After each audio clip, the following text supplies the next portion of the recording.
तो आज मैं आपको एक अनोखी रहस्यमय कहानी सुनाऊंगा। अगर आप चैनल पर नए हैं तो अभी सब्सक्राइब कर ले तथा कहानी पूरा देखे। अंत में एक अनोखा रहस्य छुपा है। धन्यवाद। तो सुनिए। बहुत दूर सृष्टि के एक ऐसे कोने में जहां समय और अंतरिक्ष एक दूसरे को छूते थे, भगवान विष्णु ने अपने परमधाम वैकुंठ में एक अत्यंत रहस्यमय वस्तु का निर्माण किया। उन्होंने उसे अविभाज्य सूत्र नाम दिया। ये सूत्र न सोने का था, न चांदी का, बल्कि यह शुद्ध कर्म और भक्ति के अदृश्य धागों से बुना गया था। विष्णु जी चाहते थे कि उनके भक्त यह समझे कि उनका संबंध उनसे और एक दूसरे से कितना गहरा और अटूट है, भले ही वे भौतिक रूप से कितने भी दूर क्यों न हो। दो भक्त थे जो इस सूत्र की शक्ति से अनजाने में जुड़े हुए थे। तारांकन वत्स वैत्सर, वह एक गरीब मेहनती मछुआरा था जो समुद्र तट पर रहता था। उसकी भक्ति सरल और निरंतर कर्म पर आधारित थी। वह मछली पकड़ता था और अपनी कमाई का 10वां हिस्सा हमेशा जरूरतमंदों को देता था। वह सोचता था कि भगवान उससे बहुत दूर है, इसलिए वह उन्हें केवल अपने ईमानदार श्रम से प्रसन्न कर सकता है।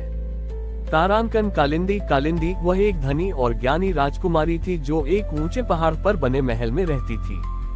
उसकी भक्ति गहरे ज्ञान और शुद्ध जप पर आधारित थी। वह घंटों विष्णु मंत्रों का जप करती थी और मानती थी कि भगवान केवल एकांत और शुद्ध मन से किए गए ध्यान से ही प्रसन्न होते हैं। दोनों अपनी अपनी भक्ति को सर्वोत्तम मानते थे, लेकिन दोनों ही खुद को भगवान का अकेला प्रिय भक्त समझते थे। एक दिन समुद्र में एक भयंकर तूफान आया। मछुआरे वत्स की नाव डूब गई और वह किसी तरह जान बचाकर एक चट्टान पर चढ़ गया जो ऊंची लहरों के बीच घिरी हुई थी। उसने बिना किसी शिकायत के भगवान विष्णु का स्मरण किया और कहा, हे हरि, यदि मेरा कर्म शुद्ध रहा है तो मुझे बचाए। ठीक उसी समय पहाड़ पर बैठी राजकुमारी कालिंदी जप कर रही थी। वैकुंठ में भगवान विष्णु ने अविभाज्य सूत्र को कालिंदी के हाथ की जपमाला से जोड़ा और सूत्र का दूसरा सिरा वत्स की नाव के टूटे हुए मस्तूल से जोड़ दिया।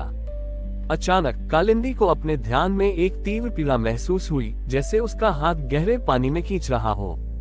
उसने अपनी आंखें खोली और देखा कि उसकी जपमाला का अंतिम मनका चमक रहा है। उसी क्षण उसके गुरु ने आकर उसे बताया कि समुद्र तट पर भयानक तूफान आया है। कालिंदी तुरंत समझ गई कि उसकी जप की ऊर्जा किसी की सहायता के लिए मांगी जा रही है। बिना किसी प्रश्न के कालिंदी ने अपनी माला पकड़ी और दौड़कर खजाने की ओर गई। उसने अपने सारे हीरे और मोती एक पोटली में बांधे और अपने सेवकों को तुरंत समुद्र तट पर जाने का आदेश दिया। जब सेवक तट पर पहुंचे तो उन्होंने देखा कि एक आदमी चट्टान पर फंसा है। उन्होंने तुरंत अपने नावों का उपयोग किया, पर लहरें इतनी ऊंची थीं कि वे उस तक नहीं पहुंच पा रहे थे। तभी कालिंदी को दूर से महसूस हुआ कि केवल भौतिक सहायता पर्याप्त नहीं है। उसने आंखें बंद की और अपने सारे जप की शक्ति को उस अविभाज्य बड़े उत्तर के माध्यम से वत्स की ओर केंद्रित कर दिया। समुद्र के बीच वत्स ने अचानक महसूस किया कि उसकी चट्टान की पकड़ मजबूत हो गई है और हवा का वेग थोड़ा कम हुआ है। सेवकों ने इस छोटे से शांत क्षण का लाभ उठाया और उसे बचा लिया। जब वत्स को महल लाया गया तो कालिंदी ने उसे अपनी पोटली दी और पूछा कि वह कौन है। वत्स ने कृतज्ञता से कहा, मैं वत्स हूँ महाराज। मैं केवल मछली पकड़ता हूँ। मैंने कभी महान पूजा या जप नहीं किया, पर मैं अपने कर्मों को शुद्ध रखने की कोशिश करता हूँ। कालिंदी को एहसास हुआ कि उसकी भक्ति, जप और वत्स का कर्म, श्रम और दान दोनों ही भगवान को समान रूप से प्रिय थे और एक दूसरे से जुड़े हुए थे। जब वत्स को सहायता की आवश्यकता थी तो उसकी कर्म की शुद्धि ने कालिंदी के जप की शक्ति को खींच लिया। भगवान विष्णु ने दोनों को दर्शन दिए और कहा, हे मेरे भक्तों, तुम दोनों ही मेरे लिए प्रिय हो। वत्स तुम्हारा कर्म भक्ति है और कालिंदी तुम्हारी भक्ति कर्म बन गई। तुम दोनों अविभाज्य सूत्र से बंधे हो। जब तुम दूर होते हो तब भी तुम्हारी भक्ति एक दूसरे को सहारा देती है। यही अविभाज्य सूत्र है, कर्म और भक्ति का संयुक्त धागा। उस दिन से वत्स और कालिंदी ने मिलकर भगवान की सेवा की। कालिंदी ने अपने ज्ञान से और वत्स ने अपने निस्वार्थ कर्मों से। कहानी का संदेश, सच्चे भक्त चाहे कितने भी अलग क्यों न हो, कर्म, ज्ञान या जप के मार्ग से वे सब एक अविभाज्य सूत्र से जुड़े हैं।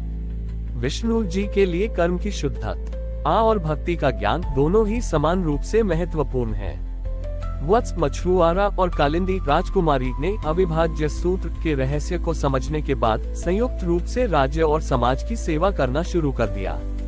वत्स ने अपने शुद्ध कर्मों से लोगों में श्रम का महत्व जगाया और कालिंदी ने अपने ज्ञान और जप से उनमें रम और शांति स्थापित की। कुछ समय बाद राजा सुशील पुरानी कहानी के संकल्प भूमि राज्य में असंतुलन की समस्या खड़ी हो गई। एक और लोग वत्स के प्रभाव से केवल कर्म पर ध्यान देने लगे। वे दिन रात काम करते पर भगवान का नाम लेना या ध्यान करना भूल गए। वे कहने लगे, जब कर्म ही भक्ति है तो पूजा क्यों करें? उद्धरण चिन्ह। दूसरी ओर लोग कालिंदी के प्रभाव से केवल जप और ध्यान में लीन हो गए। वे काम करना, खेती करना या व्यापार करना छोड़ दिए और कहने लगे, जब जप ही सार है तो कर्म क्यों करें? पूरे राज्य में अराजकता फैल गई। कर्म करने वाले अभिमानी हो गए और पूजा करने वाले भूखे रहने लगे। राजा सुशील ने चिंतित होकर दोनों भक्तों को बुलाया और कहा, आप दोनों ने मुझे ज्ञान दिया, लेकिन अब आपकी भक्ति ने ही मेरे राज्य में असंतुलन पैदा कर दिया है। हे वत्स, बिना जप के आपके कर्म कठोर हो रहे हैं। हे कालिंदी, बिना कर्म के आपका जप निर्जीव हो रहा है। वत्स और कालिंदी ने अपनी गलती महसूस की और दोनों ने मिलकर भगवान विष्णु का ध्यान किया। विष्णु जी ने वैकुंठ से फिर से उस अविभाज्य सूत्र को प्रकट किया। इस बार ये सूत्र एक अदृश्य पैमाने तराजू पर बंधा हुआ था। विष्णु जी ने आकाशवाणी की, ग्रेटर देन, हे मेरे भक्तों, अविभाज्य सूत्र न केवल तुम्हें एक दूसरे से जोड़ता है, बल्कि यह सृष्टि के संतुलन का नियम भी है।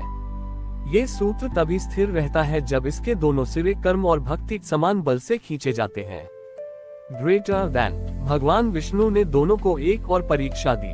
उन्होंने एक दिन राज्य के सभी लोगों को बुलाया और कहा, संकल्प भूमि के केंद्र में मैं एक नया यंत्र मशीन स्थापित कर रहा हूँ। ये यंत्र तब तक पूरे राज्य को अन्न और जल प्रदान करता रहेगा जब तक इसे दो विपरीत शक्तियों द्वारा एक साथ चलाया जाएगा। तारांकन। पहली शक्ति, यंत्र के एक पहिए को घुमाने के लिए शारीरिक श्रम कर्म की आवश्यकता थी। तारांकन। दूसरी शक्ति, यंत्र के दूसरे पहिए को घुमाने के लिए निरंतर शुद्ध मानसिक जप भक्ति की आवश्यकता थी। वत्स को शारीरिक श्रम का पहिया दिया गया और कालिंदी को मानसिक जप का पहिया। सबसे पहले वत्स ने केवल अपनी शक्ति से पहला पहिया घुमाना शुरू किया।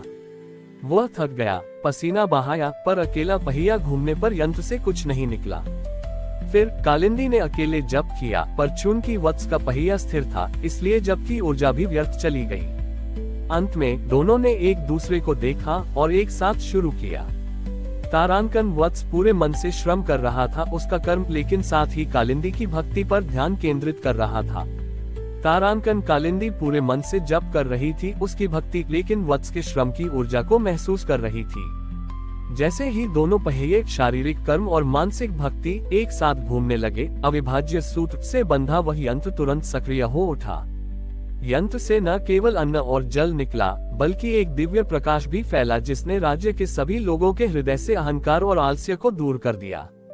लोगों ने सीखा कि शुद्ध कर्म वह पैर है जो हमें आगे बढ़ाता है और शुद्ध भक्ति वह आंख है जो हमें सही रास्ता दिखाती है।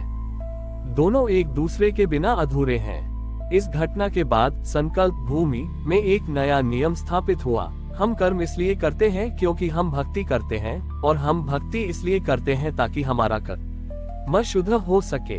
इस तरह वत्स और कालिंदी ने मिलकर भगवान विष्णु के अविभाज्य सूत्र के ज्ञान से पूरे राज्य में संतुलन स्थापित किया। कहानी का संदेश, जीवन में संतुलन तभी आता है जब हम कर्म, श्रम, कर्तव्य और भक्ति, पूजा, ध्यान को समान महत्व देते हैं। एक के बिना दूसरा व्यर्थ है।